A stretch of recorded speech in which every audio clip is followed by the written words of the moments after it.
Hi, I'm Eleanor from whatsyourgrief.com, and today we are going to be talking about activities to illustrate the fact that people can experience many different emotions all at the same time.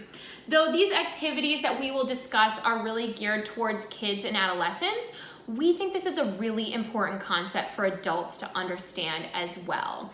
Though adults will intellectually tell you that they know they can experience more than one thing at a time, they know they can experience mixed emotions or even two emotions that feel in conflict from one another, when this experience actually happens, it can cause people to experience a lot of guilt, confusion, ambiguity, dissonance, so many different things. Some examples of when this could occur for adults and kids alike. One of the first examples I think people really experience after a loved one dies is that they have that first moment where they're really experiencing happiness or joy or laughter or all at once, all of those things. And in that moment, they may take pause and say, whoa, how can I be laughing if I'm grieving? How can I feel happy if I'm sad? How can I feel anything but intense sorrow if my loved one isn't here? And what we want people to understand is that you are experiencing all of that. You are still experiencing grief and intense sorrow, even though you've also made a little room for experiencing things like happiness and joy and laughter. Another time that's really common, and one example that can be really useful for kids and adolescents, is the example of experiencing milestones, special days, and holidays after someone dies. So these are days that are often full of celebration, they're full of happiness. For kids, if we're talking about things like birthdays and holidays, they may be filled with presents. So there are a lot of really positive, happy things that go along with this day. But also these days, many times, will bring periods and ongoing feelings of sadness, sorrow, yearning, all sorts of things that are kind of maybe feel a little more painful and maybe feel a little more negative.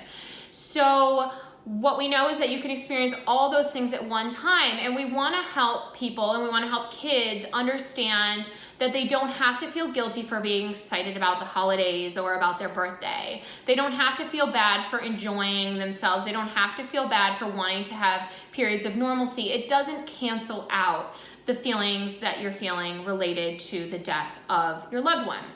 So this is something I've been wanting to put together an activity for a really long time, and I've been thinking about it a lot. And so I've come up with a couple of ideas, but we're really just I'm gonna provide you the ideas. They are really foundational ideas. What I hope you will do is adapt and build upon these different ideas, because you're working with different age groups, different populations, kids facing different types of stressors and hardships, different types of losses. So we really want you to try and take this as a foundation and then apply it in a way that seems most appropriate for the people that you are working with. And also, now that we're talking about this concept, think about other ways that you can really illustrate this for people, for kids, for adolescents. I actually had a conversation when I was thinking about this with my three sisters. They have about 20 kids between them, but also one is an occupational therapist and one is a play therapist. So I really value their judgment with regards to things like these types of activities. And one suggestion that they had was using slime. So if you can use slime as an adaptation for exploring this concept, I would love to hear how you did it. We are not going to do that today because after about 2 years now of finding slime in every nook and cranny of my house, thanks to my daughters, we are a relatively slime-free household. So I'm not doing the slime, sorry for you slime fans.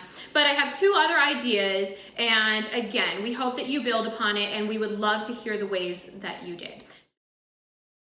What we're gonna do is we're gonna use paint to represent different emotions. I have a bunch of different paints here. You see I have all sorts of colors. We're not using anything complicated, nothing scary. We're working with kids, so we want it to be washable. I actually think I have a mix of washable paint and finger paint in here. I don't think it matters. So, whatever you have lying around, or head out to your local craft store, order online, whatever feels right for you. We have some cups because we're gonna be doing a little bit of mixing of the different paints.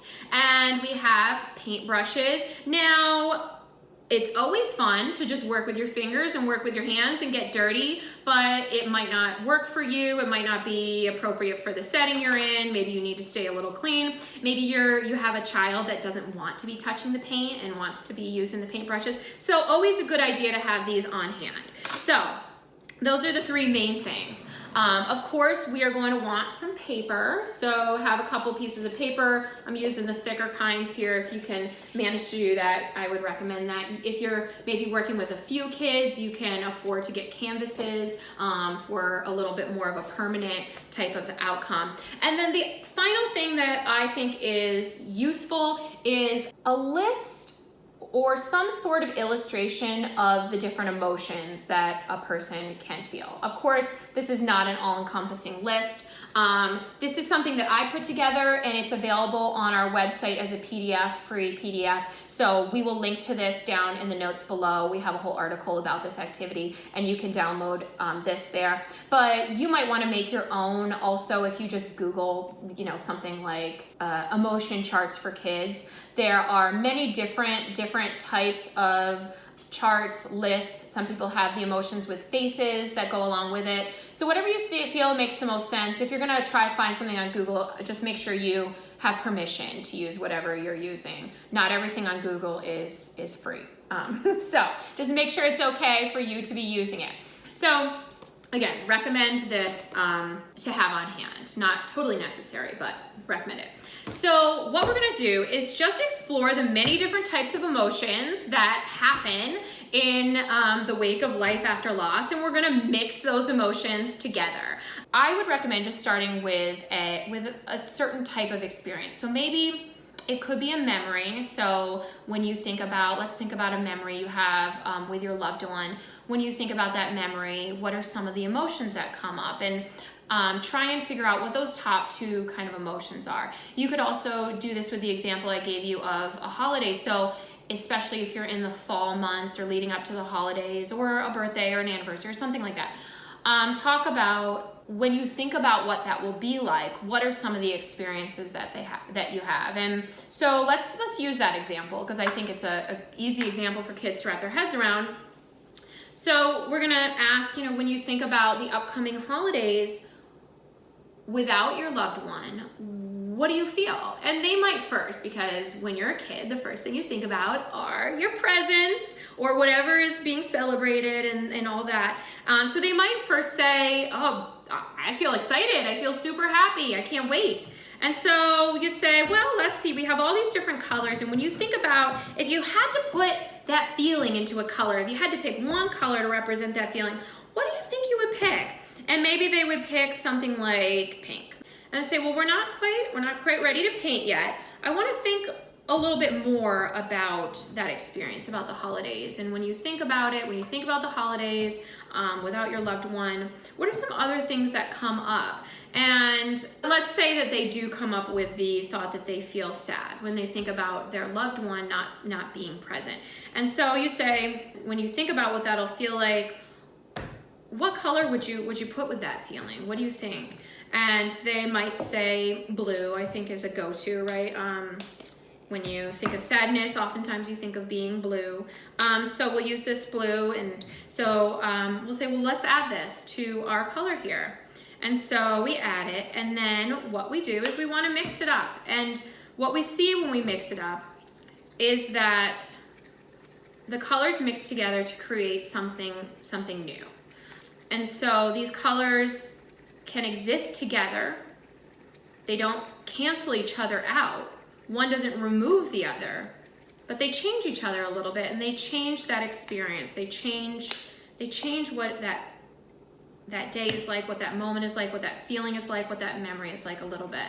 And so you put it together. You guys can have whatever conversation you want. I'm just kind of talking off the top of my head here. And so we have a color that is a little purplish, maybe a little blue. It didn't mix as great as I would have loved. But what we're gonna do, I have this piece of paper. I've already drawn 3 circles on it. And see, I've already kind of started this activity here. But what we're gonna do is, now that we have our color, is we're gonna say, let's color in a circle, and let's think about, what can we name? what can we name our new color? What name would we put on these two emotions put together? And they can name it whatever they want. So you created a whole new color.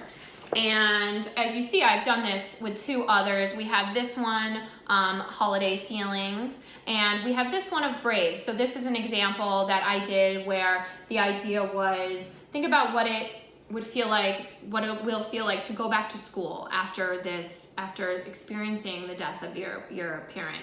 And the child might feel scared, but they also might say, when they think about, going in and kind of facing that fear, they feel brave at the same time. And so mixing those two colors together and creating a whole new thing.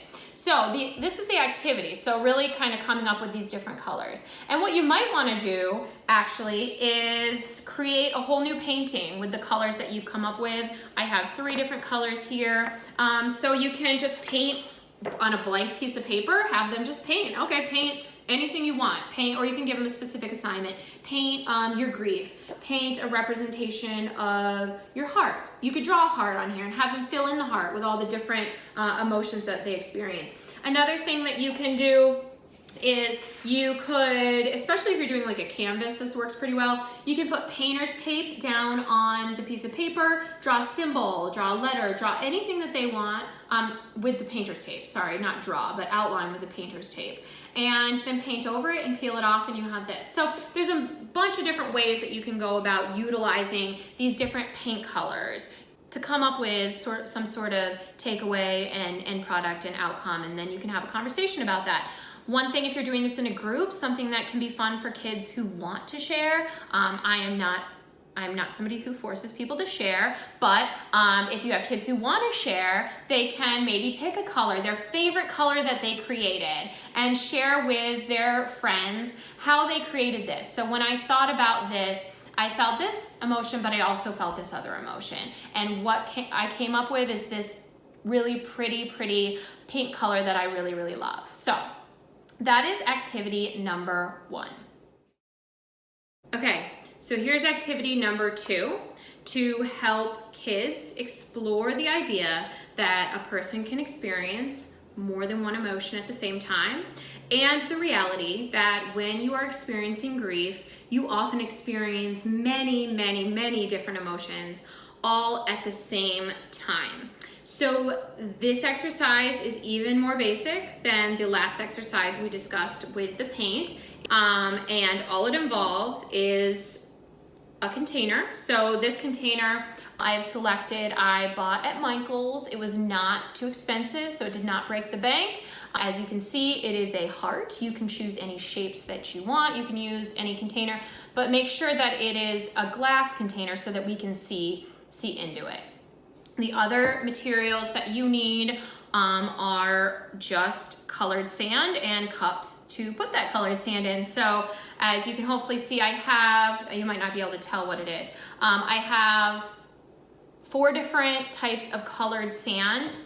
You can get many more colors, and actually I would recommend that you do.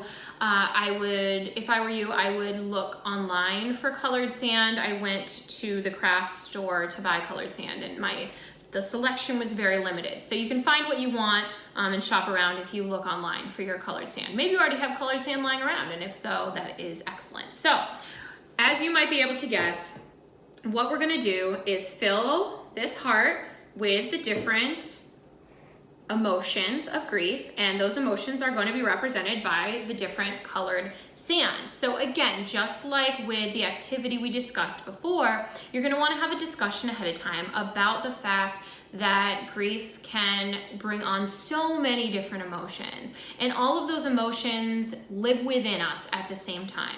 And for kids, especially younger kids, you might also want to just talk about some of those physical sensations, because younger kids might not be great at putting a name to their emotion or to their experience. They may experience their emotions more somatically, so they may say that they have a stomach ache or a headache, or their throat might hurt, or they might have a lump in their throat.